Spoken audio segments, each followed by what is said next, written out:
আর আমরা জানি, আমরা অতীতের ইতিহাস থেকে জানি, এর আগের যখন আমরা ঘটনা বলি, হাসিনার পতনের পর কিন্তু আমরা হিজবুত তাহরীরের মতো যারা সংগঠন আছে তাদের একটা উত্থানের কথা আমরা কিন্তু জানি। এবং এই ঘটনা কিন্তু এর আগে হয়েছে, বিএনপি যখন জয়লাভ করেছে সম্ভবত এটা 2001 সালে, তখনও এক ধরনের বিএনপির কিন্তু ভূমিধস বিজয় হয়েছিল এবং উগ্রপন্থার সেখানে আসলে মাথাচাড়া দিয়ে উঠেছিল। সেই জায়গা থেকে আপনার কাছে কি মনে হয় যে বিএনপির চ্যালেঞ্জের মধ্যে এটা একটা অন্যতম চ্যালেঞ্জ হবে কিনা, যে উগ্রপন্থা মাথাচাড়া দিয়ে উঠতে পারে, সেটিকে আসলে কন্ট্রোল করার বিষয়ে তাদের একটা বিশেষ প্রস্তুতি থাকতে হবে? বিএনপি এবার আগের মতো করবে না। একটা দল আগে যেসব ভুল করে থাকে, তারা রিল্যাক্টেন্ট ছিল, পরবর্তীতে তারাই কিন্তু স্টেপস নিয়েছে, কিন্তু তারা দেরি করেছিল, এটা ট্রু। এবারকার সংকটটা তাদের তৈরি করা না, এবারকার সংকটটা ডক্টর ইউনূসের সময়ে তৈরি হয়েছে।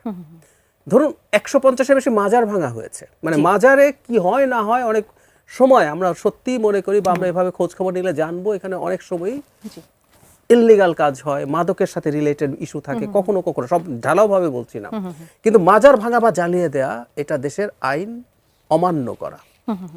কিন্তু এই ঘটনাগুলো ঘটেছে, কখনো কখনো নাটক, গান, এসবের অনুষ্ঠান, এগুলো অনেকগুলো, মানে একটা দুটো হলে কথা ছিল, বিচ্ছিন্ন ঘটনা বলতে পারতাম। সিস্টেম্যাটিকলি যে বলে, সিস্টেম্যাটিকলি ঘটেছে। নারীদের ফুটবল খেলা যাবে না, এরকম ঘটনাগুলো ইউনূসের সময় কিন্তু হয়েছে। ফলে বিএনপির সামনে চ্যালেঞ্জটা আসলে আছে। জি, তাকে ক্ষমতায় এসেই আইন শৃঙ্খলা রক্ষার মধ্যে আসলে এগুলো পড়ে, এগুলোকে আলাদাভাবে যে মনোযোগ দিতে হবে।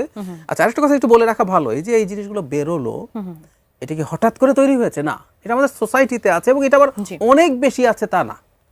কিন্তু ডক্টর ইউনূসের সময়, এবং উনি যেহেতু ঘটনাচক্রে এগুলোকে খুব বেশি নিয়ন্ত্রণে আনার চেষ্টা করেননি, এগুলো বেশি দেখা গেছে। সো বিএনপিকে আইন শৃঙ্খলা যদি তারা ঠিকঠাক মতো মেনটেন করে, ওর সাথে একই প্যাকেজে এগুলো কন্ট্রোল হয়ে যাবে। অসংখ্য ধন্যবাদ। আমি শাহরিয়ার ভাই আপনার কাছে আবার একটু আসি। বিএনপি সরকারের সামনে নিশ্চিতভাবেই অনেকগুলো চ্যালেঞ্জ আছে। কর্তৃত্ববাদী একটা সরকারের পতনের পর আমরা মব সন্ত্রাসের মতো অনেকগুলো ঘটনা দেখেছি এবং সেটি জনমনে একটা আতঙ্ক তৈরি করেছে এবং বিভিন্ন কারণে আইন শৃঙ্খলা পরিস্থিতি আমরা খুব একটা উন্নতি আসলে দেখিনি।